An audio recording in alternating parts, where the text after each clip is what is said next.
Okay, all right. I'm talking into this mic, and it doesn't make any sense to you because it's not making any noise, but it's going to the camera, so please forgive the weirdness of that.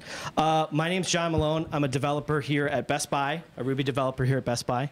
With me is Joel Jensen, who's the lead developer on our project, and today we're going to present to you our presentation about how we scaled a Ruby app here at Best Buy. Maybe it was common sense, it wasn't common sense to us, and hopefully you can find stuff in it that you can use in your own projects. So, So we're a part of the content team, and as a part of that team, we take in third-party information about all of our products, particularly marketplace products. That's our biggest thing. So copy, height, width, all that information about a product. We aggregate that information, normalize it, and send it down to downstream systems so they can be picked up by .com and any other number of places that need that kind of content. So today we're going to look at bunch of different things that all add up to increasing your throughput. So we're going to look at how we profiled, what we did with our databases, how we implemented our work queues, the tools we used, why testing's important, what happens when you run into legacy code, the mentality that our team takes, and the culture that results.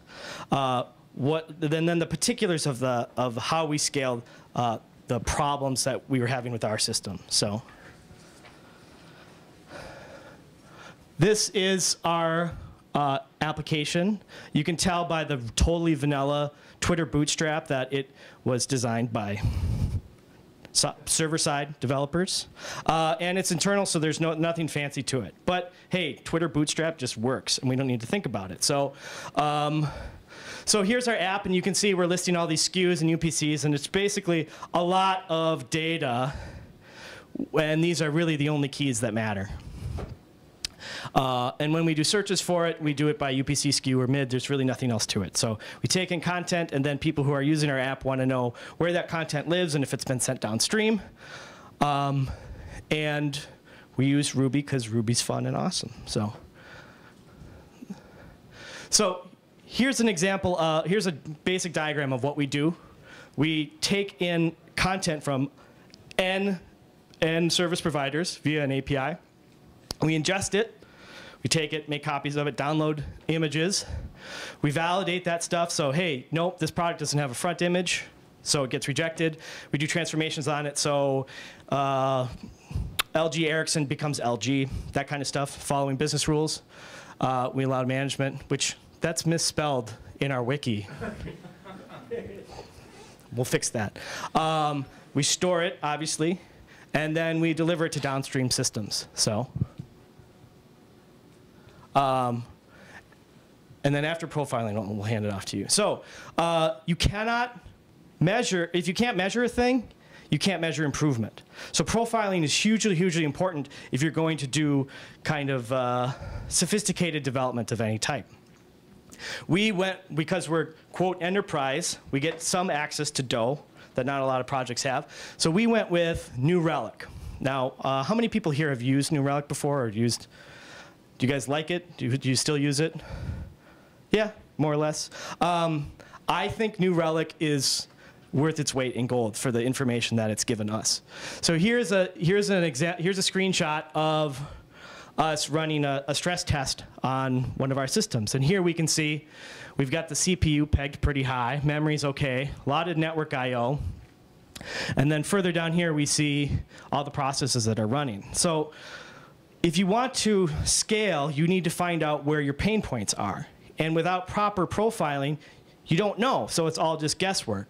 So here in this app, we realized that we're running super, super hot on the CPU. That's our weak point, right? We don't need to throw more memory at it. We're barely using the memory that we have. So this allows us to pinpoint where we should be scaling. Now, some of the stuff that's in New Relic, thread profiling, so while your app's running, you toggle and you basically say, I want to take a 5-minute snapshot of what my threads are doing. Obviously, it's more detailed than the normal reporting. That's really useful. Monitoring daemons. Now that we'll talk about daemons in the latter part of the presentation. That's how we get our scaling. But monitoring daemons isn't something that's necessarily out of the box on New Relic. So that monitoring daemons also requires custom instrumentation. And some other useful stuff is the developer mode, which I'll show a screenshot of. Deployment events, so we know who deployed what and where. And then slow query log, which it all wraps up together in a really nice interface. So Joel, you want to? So this is an example of the New Relic developer mode. So we run our app locally. You toggle on, New Relic development mode is toggled on by default, given the YAML file. And this allows you, and other frameworks have this stuff kind of built in, but this allows you to see performance data for your application by file, by request. So here you can see the rendering times for the response times for this stuff broken up. So you get to have profiling from the top of the stack to the bottom. Now here we don't really care about the CSS or the JavaScript because that's not what our pain point is. What our pain point is, in particular, are any of these SQL queries. So if you want to go to the next slide. SQL query breakdown. Now we're using Mongo, so these are all Mongo queries. But having that feedback, sometimes the Mongoid implementation of queries can be a bit of a mystery.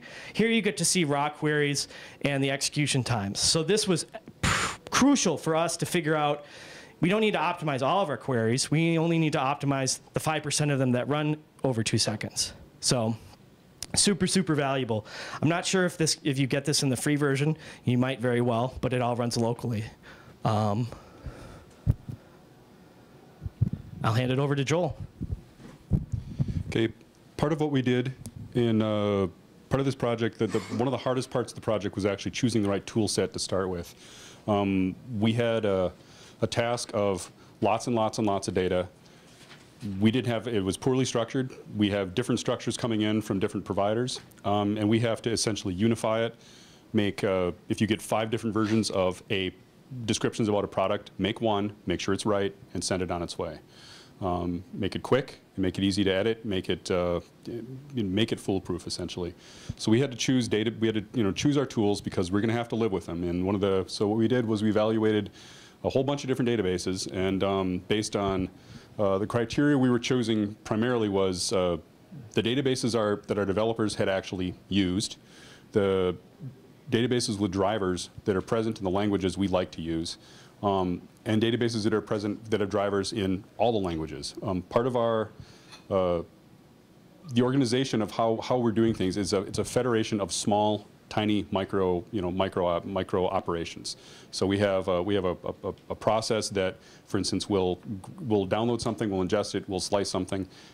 That's its own deal, and then it goes on to the next component, to the next component, the next component. These components don't necessarily have to be written in Ruby. They are, but they don't have to be. So we wanted to make sure that they had drivers available in all of the flavors of various things. We looked at Mongo. It had the advantage of, we had speed, had flexibility, had partition tolerance, had availability, didn't have consistency. Meaning you tell Mongo to save something, it'll get around to it, but not right now. And it won't tell you when it does. So that's something that you have to just kind of trust, or you can pull Mongo to make sure, that it actually saves it, but that takes time. We looked at MySQL. It had the drivers for our language. It lacked flexibility because our data was not structured and could not be, we couldn't be assured that we'd get in any one format. We had to, that was a big negative point for us, but it was consistent. So when you save something, it is saved right away. So we're running into the CAP theorem, essentially. Basically, you can have partition tolerance, you can have consistency or availability, pick 2. And that's why we went with a NoSQL solution, choosing availability and partition tolerance.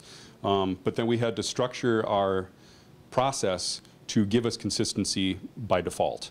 And that was something that we started down the path, didn't seem like it was feasible, we didn't go that route, and then we ended up having to redesign it later on, and it's proven very, very good since we've implemented that. Okay, each of the components within our application are connected by queues.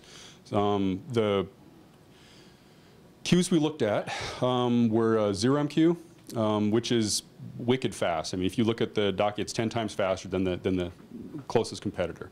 We looked at ActiveMQ, which is what they use internally, and we looked at RabbitMQ. And essentially for our application, speed really didn't matter as far as queuing. We're not going to saturate the queues, any of these queuing technologies at all.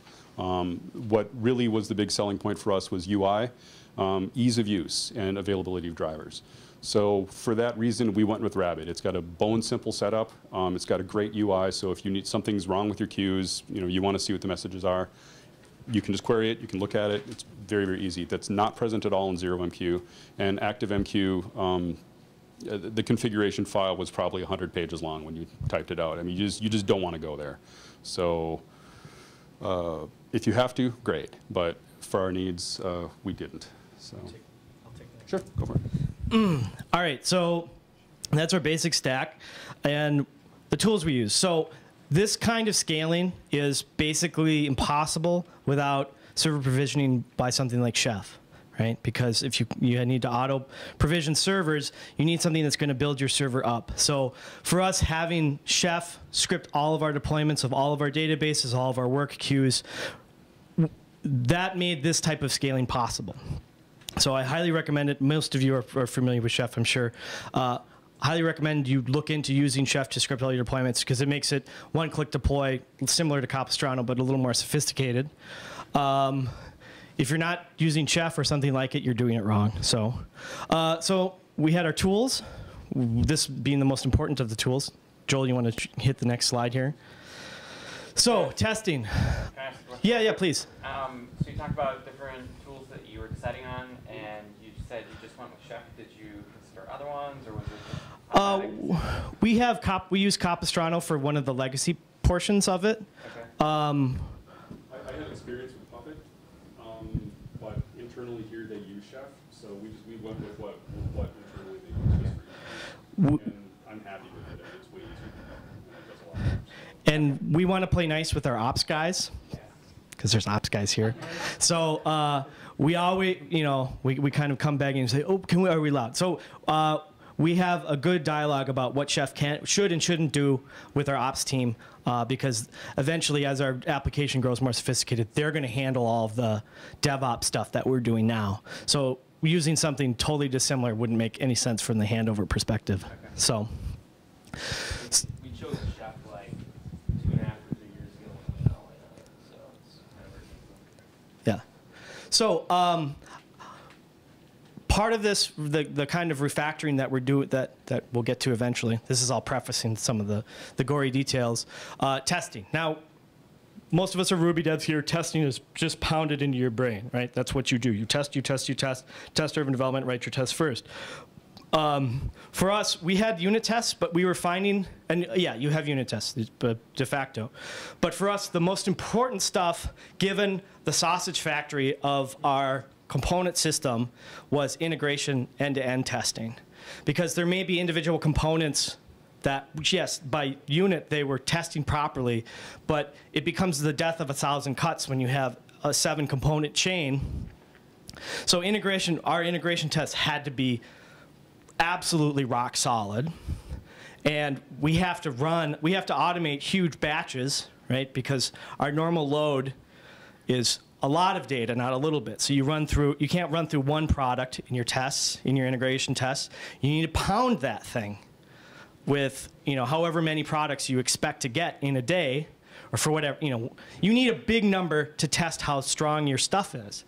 Also, and this is actually something automate your metrics. We haven't automated it. So when I'm done running a test like this, a throughput test, I end up just querying the database and writing down the numbers myself. But this is like, you should have automated this. It makes no sense not to.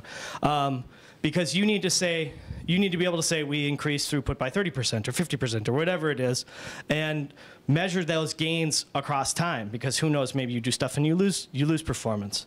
Another thing, we all use test fixtures. It's important that those test fixtures mirror reality to some extent. So part of our product data is images that come in. Now, I'm guilty of this as much as anybody. You have you have n number of products in your test fixtures, and they all have the same URL, right? That doesn't model real behavior. They should all have different URLs. So it was important for us to have test fixtures that resembled real life. And then we used RSpec and Cucumber because they're both fun and easy to use. So mainly RSpec for the kind of refactoring that we've been doing. Okay, legacy code, and it's kind of hard to see here.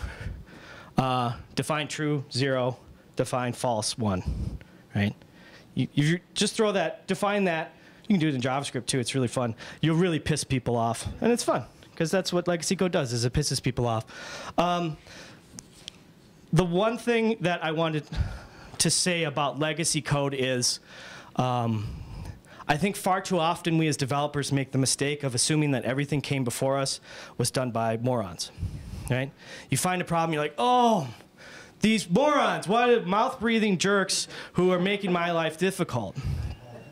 Well, I'm here to say that I am one of those mouth-breathing jerks, and at any given time, we're doing the best. A developer is doing the best they can, given the amount of information they have, the amount of time they have. So for me, in particular, it's a personal pet peeve of mine when people complain about legacy code, legacy code. Oh, we have to support this legacy code. And we have that in this project. The part of the legacy app has a test suite that takes 8 minutes to run. That seems funny to me, but it made sense to the developers doing it, and it made sense at the time. So I think I don't like to harp too much on how difficult legacy code is, because we're all developers. We've all left bad legacy code behind us everywhere we've been. So I guess philosophically, I'm pro legacy code and against talking crap about it. And I'll hand this over to you here. Onto the mentality of trying to find the team, trying to get your head wrapped around the mentality required to be on a team that can handle scaling. You got to be a hacker. You have to love what you do. You got to hire people who have the same mentality to it. If you can't find people, if the people on your team are just there for the day job, they should not be on your team. You're doing yourself and them a service to have them not be on your team. It'll be tough being without people until you get staff, but you got to have good people. You have to have an environment where you're allowed to fail, because if you can't fail, you can't. When we started this project, we were essentially in uncharted waters. We didn't know what we were doing. Tried, it's using tools that we're unfamiliar with. I mean, I learned Chef here. It took a few months, but now that I know it, it's great. I like it. Had I not been allowed to fail while doing that, we never would have gotten server infrastructure right now, where I can literally paste in a single line of code, and it goes out to AWS, provisions a server, builds it, deploys our code on it, and about 10 minutes later, we have a working, running server for our cluster, which is awesome. What did you mean by abstraction? Oh, well, you need good code. You need good object orientation. Yeah. Otherwise, you're done. Okay. You're done for it. Got to have a good test suite, but the problem with the test suite also is you got to have a quality test suite. You can't test quality. And if you see some code and see some test that's just a cut and paste of a previous method test saying, I'm testing that I'm calling a method. Great, that's not really a test. You have to call bullshit on people who do that kind of stuff, and make sure you don't do it either. Because if you have tests, and we have some legacy code, and I'm guilty of writing some of these tests, that when they run, they're there just to be present. They don't actually prove anything. And the problem with having a test that doesn't prove anything is when you change something, you're giving the illusion that it's secure to make the change. So you want to make sure that the tests and that you're taking yourself seriously about when you're writing them. And if the test doesn't make sense to write, don't write it. But you should think of how you can write the test to say something. But if you really can't, don't pretend you can. So. Can I just ask another sure. question? Yeah. So I'm kind of surprised when you say people who are not hackers should not be on our team. How many people have you let go because they weren't hackers? We've let go, I think, like 2 or 3 people so far that were basically, they were good. They just didn't cut it. And actually, we didn't let them go. They let themselves go. They would be on the team for like a month and a half. They would not contribute too much, and they were just treading water, and they left. Yeah. So, what's the size of the team overall? it's been between 5 and 10 coders, but the team itself, I think, is up to like 20 people right now. So yeah, it's a fairly large team, and we've some of the business side people, they're having a really hard time adapting with the complexity. It's a really complex system. They're having a hard time adapting to it. So we've had quite a few business people cycle through the thing too. It's unfortunate, but the ones that have stuck around are awesome. So it's kind of the way to go. And ideally, you want to make sure that you structure the reality that is your team so that people don't burn out. I mean, if you feel like you're burning out, take a vacation. I mean, the team can get along without you. You got to have hours that make sense and not go crazy. Because when you're scaling applications for something that's really, really huge, if you try to push all-nighters, you can only do that for about a month or two before you're about ready to pull your hair out or it's all gone. So anyway, on to what we really were doing. The Sausage Factory, before we were doing some changes, what we're going to focus on is the change we made in the queuing. When we had to swap out the architecture of our system to take advantage, to realize that Mongo is not consistent. That's what we're going to be kind of focusing on. We designed the thing before where something comes into the initial intake component, and at every step, it saves its state to the database. And then between components, we're passing messages saying, between component 1 and component 2, go to the database, get me the information that you just saved, and load it up. And repeat and repeat and repeat. Problem with that is the database got really big, and some of these things, the database fields were actually done with Mongo versioning. And if you're unfamiliar with that, it's Mongo. It's a mode in which Mongo never throws anything away. So you can go back to any point in time, and it's very nice to have with auto versioning. But the problem is those fields get really, really big, and it slows down exponentially. So the more number of fields you have, the slower your queries get. When your database gets pounded and gets huge, someday it's going to fall over, and it's going to be really bad when that does, when that happens. So we ran into a problem what I'm calling beat the clock. That component 1, I'm going to go there, I'm going to save my thing, save the data. I'm going to put the message on the queue, goes to the next component. Component 2 reads that message. Component 2 goes to the database. Mongo has not yet saved it. So, but unfortunately, Mongo has seen that thing in the past, and Mongo grabs the latest version it knows about. Because the primary keys we're going on are UPCs and SKUs. So now you all of a sudden have data in your system that isn't really getting updated, but you're pretending it is. Your test suite, since the unit tests were testing individual items, never reflected this. This is a load thing. What we ended up doing is saving the data on the queue. So we ended up serializing the data and passing the serialized format from one component to the next. One of the tricks with doing that we ran into was, since the structure of our distributed component architecture is that each component could be in a different language, we needed to choose a serialization format that was consistent across platforms. So we chose to use Message Pack, which works in .NET, works in Java, works in Ruby. I think there's a Python and Perl. It's pretty good. We had tried using JSON, but some of our data has JavaScript inside of it and JSON data. So we ran into issues with escaping characters, and it got ugly. So Message Pack is awesome. So essentially, comes into one end, we serialize it, we pass the serialized data all the way through the chain, and we persist it at the very end. So it's a go or no go. If you failed somewhere along the line, we have a log that you entered the system. We have logs at each component that just fire and forget logs saying, hey, what's the status? Did you fail or not? And at the end is when we only really care. Joel, how did you guys catch the consistency issue? How did we catch it? Somebody caught it. I don't really know, but I know that one of the side effects was there was a point in time where the database just started getting slower and slower and slower. When we first turned the thing on, we were doing like it was a lot. It was like 120 products a second coming through the thing in the initial testing. And during, right before we switched the project, switched it to the new design, it was significantly, like 2 orders of magnitude slower. John? How long did it take you? Were you able to use the same tests, from the not state on the wire to state on the wire? I was on vacation when he did that, so I'll take it to John. I'm curious to know, like, if actually your integration tests didn't change, or if actually you found out that there were these kind of repercussions. Basically, we ended up kind of removing bits of the integration test that didn't make any sense, but it is the integration test that allowed us to do this kind of refactoring with this speed. I think we did it, what, a month? Was it 2 weeks? You were on the refactoring, that kind of change to a system where that's the whole thing, right? That chain is the whole reason for that product existing. To make that kind of change without a test suite in that time frame, impossible. So the integration tests that were providing us a lot of value, but also actual huge batches that we could run through. Because some of it was coding by feel. You're like, I think this will do it. You kind of tweak some knobs and then run another batch through it, and you see, okay, things are not coming through as we expected. But I'll help. You can finish up the component stuff here. Sure.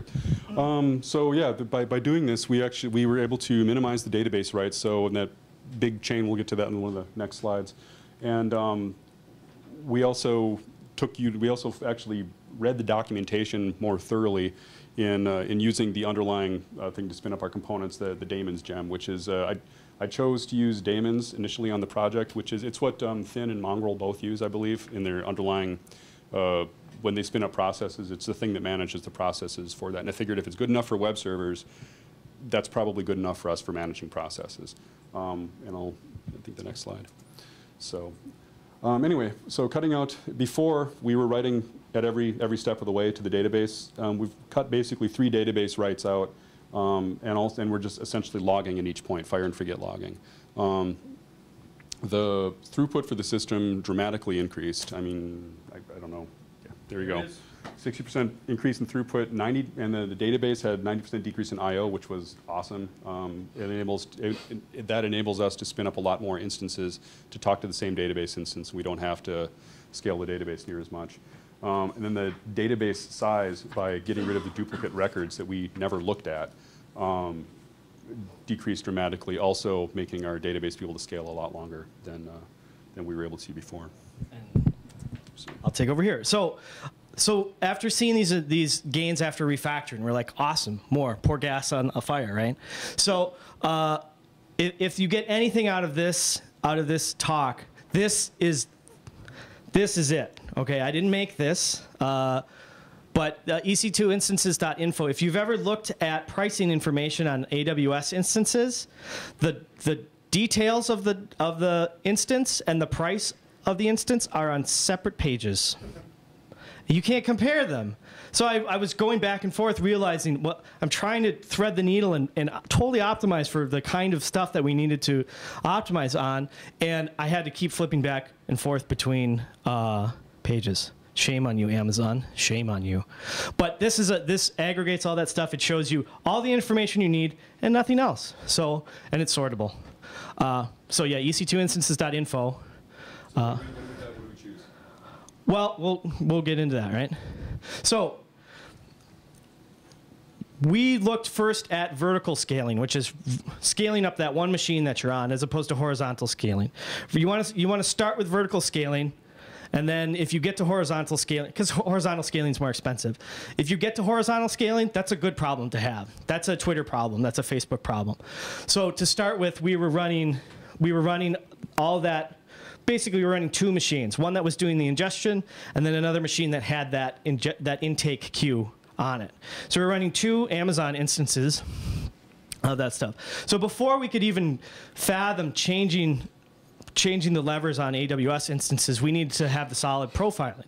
So that's what New Relic has provided us. And I think it's provided us utility far beyond its cost. And with the intake components, we realized that we were running our CPU hot. So we could see that we were running all the cores hot all the time, and anytime things were running through it. What New Relic also provided, in a way that it's simple, but I'm fairly new on the team, so I didn't realize what kind of machines we were using step by step. We had a number of these components, the whole component chain, on a machine that was only running 2 cores. Right? So an M1 large is a kind of a vanilla Amazon instance. We're doing our development on quad-core MacBooks, right? Stuff runs fairly fast. You have a dual-core server, right? in production. So when you have stuff running slow, like, wait a second. And then there was kind of this eureka moment. We're like, wait a second. We're running, our production servers are half the speed of our development machines. So when we see huge problems with throughput in production, that's the reason why. So what we ended up doing with the intake component in particular, was we moved it to one of the high CPU instances. So we were seeing that we were spiking the CPU, but memory usage was pretty low, right? So we were on state on the wire. We weren't doing a lot of disk I/O. The message queues were handling the data part of it. But what we saw then with adding basically 8 cores, so it's 4 cores, but they're hyper-threaded, so you end up having eight virtual cores. We saw the daemons that we typically had 1 thread per daemon on a dual core machine. What we got out of that daemon stack was we got auto balancing. So we'd have queues, each component had a queue, and as one particular queue got longer, if there was a thread available, it'd spin up. Because our work was atomic, that's totally cool, right? Because it can take work off the queue, work on it, put it back on the next queue. So we were basically realizing stuff about the gem that we had picked. This kind of unexpected gain of, wait a second, this thing just auto scales. This auto balances our queues, and that's awesome. So when we moved the bouncer, which is the kind of the interface with the vendors, we noticed that CPU wasn't a problem so much as memory. So we tried it on one of the high CPU instances, and it kept dying because it said fork. It ran out of memory. When we bumped it up to one of the next tiers that has 8 cores and 29 gigs of memory, we all of a sudden found this really crazy throughput that we were basically missing. You want to go to the next slide? So with vertical scaling on the system, both of the production machines now are running 8 cores. Hand-wavy throughput, this is on the conservative side, 200% increase in throughput. The daemons began auto-scaling. And one thing we've done for the number of components is because we use delayed job on the API side, we basically say 1 less worker than there are CPUs, because we want one CPU for the web app, and your OS needs yeah. You got to make sure you don't get greedy on the machines and go like that. So you always want to give the machine 1 core at least, always. So if you have some kind of configuration file where you can specify number of threads or cores, just make sure you leave 1 for the OS. We found that it's faster significantly. All right. And then kind of future state, now that we're eventually, we'll presumably vertically scale to a maximum. And then it's a question of horizontal scaling. You cannot horizontally scale without atomic units of work and a componentized architecture. So if this is something that you're building into the future, be cognizant of that. There's the Knuth, like, don't pre-optimize, right? Be cognizant of not over-engineering your system, but realize that that's how you scale, is with a componentized architecture. And so future state, we're looking to have Chef stand up additional instances based on queue length and take them down when we don't need them.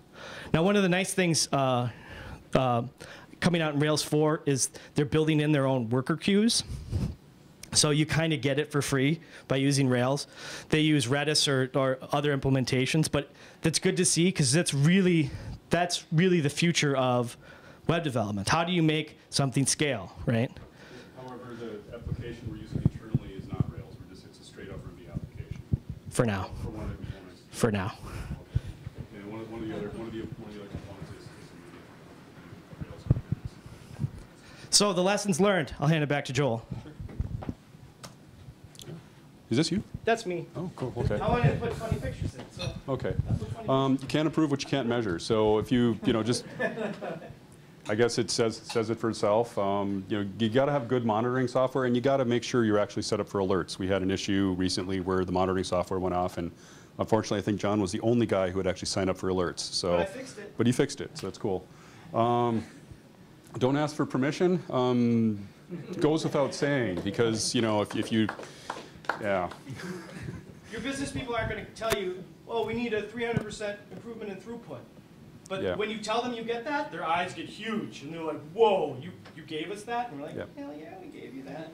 Yeah, the premature optimization part is you don't know where to prematurely optimize, so don't even try it. You know, if you think, gee, this is a neat road to go down, you resist the temptation as much as you can, and be realistic about what.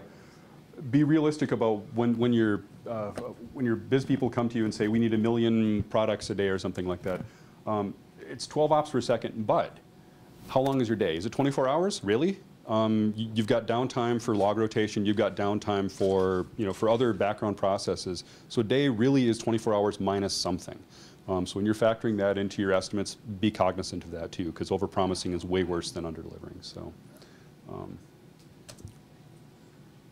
and thanks very much to all of you. That's our team. Yep. Okay. Any questions? So you talked about using delayed job. Sure. And I know there's kind of this whole flux of people running from delayed job to sidekick based on some of its memory efficiencies. Was that ever a factor in the consideration that you guys worked at? We used delayed job because initially the application was done by Pivotal Labs, and that's what they chose. Okay. I came in about 6 months after Pivotal Labs left. We have run into those memory issues, and we're in the process right now of upgrading delayed jobs to version 3. Okay. But the component that does use delayed jobs, we're going to phase out and in favor of just using RabbitMQ, and that's how we're dealing with it, is just actually use queues for real. Delayed jobs is great, but it's still database pretending to be a queue. So one of the other things, I'm sorry. Well, I was just going to ask, so when you guys are pushing a message through the pipeline and you have a failure, I kept hearing you say that you log off the instance, what do you do with the message? The message was thrown on the floor, essentially, because when message comes in at the very beginning, we save what we got. So the very first operation is tell Mongo, save this, and ignore the response from Mongo. Mongo's going to save it. You got to trust the database at some point. That's the point we trust it. Every point thereafter in the component, we send pings basically to Mongo to act as logger to say, here's the state of what's going on, here's the state of what's going on. At the very end, that's when we save it for real. And if something comes up, we can be alerted by the logs. We can be alerted. There's message severity levels that come up, and we can get alerted. I don't know if you have alerting to that right now, but anyway. It's cheap for us. It's cheap for us to redo work. Mm-hmm. Our system's not real time per se, so it's easy for us to just say, well, okay, you just throw it in the batch again. Right? If there is a kind of a critical failure, you just throw it in again at the top of the hopper, and it will work its way out. And if you keep having problems with it, then you'll get some logging about it.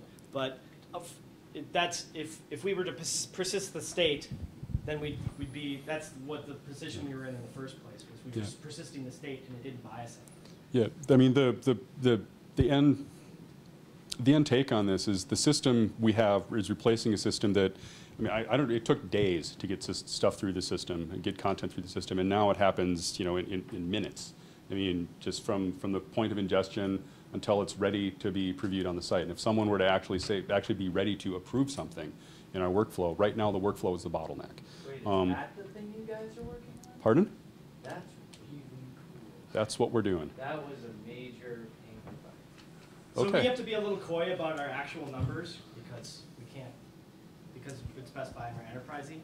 But we're talking, these efficiencies are giving us, combined, because these were one after the other, are giving us an order of magnitude minimum of increase in throughput, which is fairly significant, certainly for our team, because this is all our team does, is this. In about 3 months of work, you guys have about 25x improvement all the way through.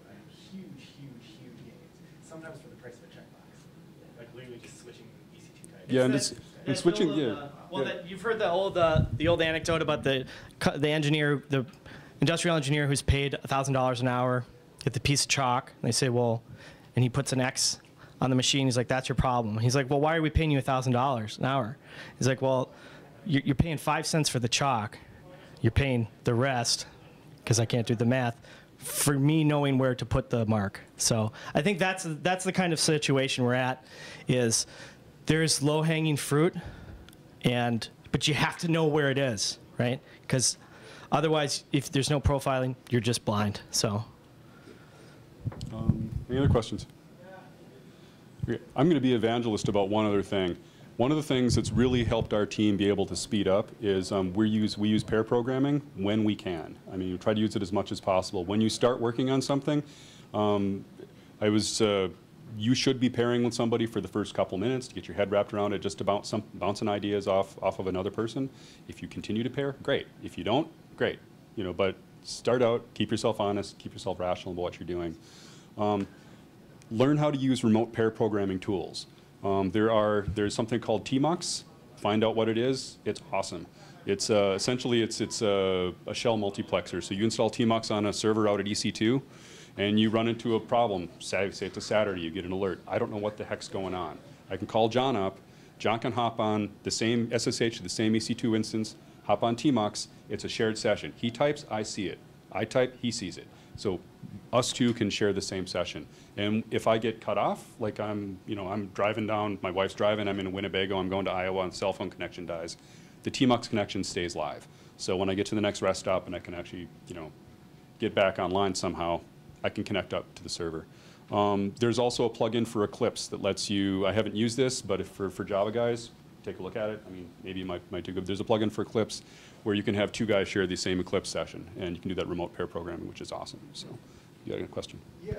So I talked to my manager at one point and suggested that I really like pair programming. What do you think about that? And he said, well, I don't really want to pay two people to do one person. So you'd rather pay two people to make bad mistakes for the same thing? I mean, there's been times where I sit down and I have no idea what the heck I'm doing, or John has no idea what is going on. I often have no And he'll be staring at a problem for an hour or two, and he'll just like throw his hands up, say what's going on, just actually communicate, because programmers are really obsessive and they're quiet and stare at their screen, and try to fix what they're working on. But if you communicate, someone else will pipe right up, help you fix the problem. Or they'll think of a novel idea. You're trying to code, you go through some huge process of coding, and if you're working with another guy, he may say, well, wait a second, everything you're working on is BS. You need to change 2 lines of code here, and then we're done.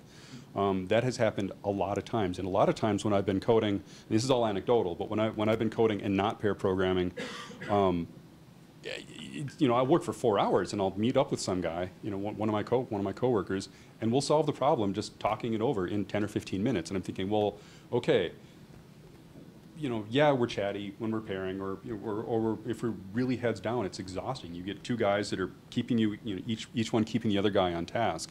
And there is slack time, like when you're configuring your text editor, configuring VI, yeah, you really don't need to be pair programming for that. But you should try to pair as much as you can. And just anecdotally. Pardon? I agree completely. That was a bad marketing term. They should have called it shotgun. You're the shotgun. Yeah. You sit in the passenger seat. Yep. Throughput the statistics, separately for the various developers, and then throw yourselves together. Say you're just helping each other configure. Sure. Say do that for 2 hours. Let's see what you're Yeah. We're gonna do it anyways. Sure. What's up? We're gonna pair anyways. So. Are you guys? I mean, how are you guys working in an agile process? Yeah, for sure. It's militantly agile, which is awesome. So. Like, I moved on now, and I'm working at a healthcare organization, and we're having a really hard time putting things into user stories because there's a lot of technical stuff that needs to get done, and it's how are you solving that? For technical user stories, it's tasks. We do subtasks. So we'll have a story, and it may be an epic story. Yeah. But for the technical staff, we'll file in our subtasks for it, because we kind of know the discrete pieces that are required, and we'll assign numbers to those, and we'll basically put the number on the story. So how big are your stories in terms of like the number of days or weeks it needs to get done? We go from like 1 point, which is usually a developer can do that, and it's kind of a logarithmic. The points are not really assigned by days. We try to keep them by days, but it's more about uncertainty. 1 point is I know what this is and it's a small task. 2 points is I know what this is and it's a big task, or I don't know what this is, and it's a small, and I'm pretty sure it's a big task, or it's got 2 components. And then 4 points is there's maybe another component or some uncertainty, and 8 points is we don't really know what's going on about this, but we know it's got to get done. And any more than 8, we just throw it back and say, you know, this isn't a question. We cry uncle pretty fast with the stories. We stop at 8 because it's kind of like if there's that much uncertainty in something, you're not, you know, whatever you do is going to be wrong. One of the other things that we had problem with initially is internally here we use Jira, and it was really, really badly configured. And it was, so we were fighting the tool for a long, long time, and Jira recently came out with an Agile plugin that's really good. We've been using it, it's helped us a lot, and it's basically just a big long list of tasks. And yeah, the green hopper, and then someone can prioritize, you know, where on the list it is, and you can put, you know, breakpoints at this is this sprint's content, this is this sprint's content. It's good. It's not as good as Pivotal Tracker, but it's getting there. So if you have a small organization or don't have ticketing system, I'd look at Pivotal Tracker first, and then Jira, or you could look at something like Redmine, which will actually tie in with your Git repository too. So, I think single work queue is really crucial for us. It allows us to be pretty autonomous. I don't need to keep asking for work. I just pull off the queue. If I finish something early, great. Everything's all queued up. We have a groomed backlog. You just pick up the next thing and keep rolling. So. yeah. I mean, I think the other thing that you guys have is really good technical leadership that understands what he's doing. And I mean, because I know some of the people up there. Yeah. So. And there's trust in the organization, in our group, that if we're saying we need to do this technical thing, we don't have to plead too much to get time for it. Like, oh, developers want to go have fun. Right. Yeah. No, we're fucking saving the company. Right. Right? Yeah, It's important exactly. to have those technical debt stories alongside those business stories and have that in the same work queue. Prioritize that work. I think it's good. Yep. I just wanted to point out that I'm realizing now that like how pervasive queuing has become, because not only do we queue our work, but we queue in our systems, and it seems like a real fundamental thing, and it's kind of interesting to see it be so obvious. Choose the queuing, the easiest one you can possibly use is that's the story I've got. I mean, you take a look at ZeroMQ if you're doing any like weird distributed stuff, because it has no broker. It's like it's a library that you include your stuff, but we needed the UI, and ZeroMQ didn't offer it. So Unrelated question. Also. Sure. React is in use within Best Buy somewhere, right? Yep. Do you know anything about that? It's on the team that we call the Magellan team, and Brian here might know if there's something else. Works. I think it works. They're really happy with it. I think in the Java side, but yeah. Okay. But it.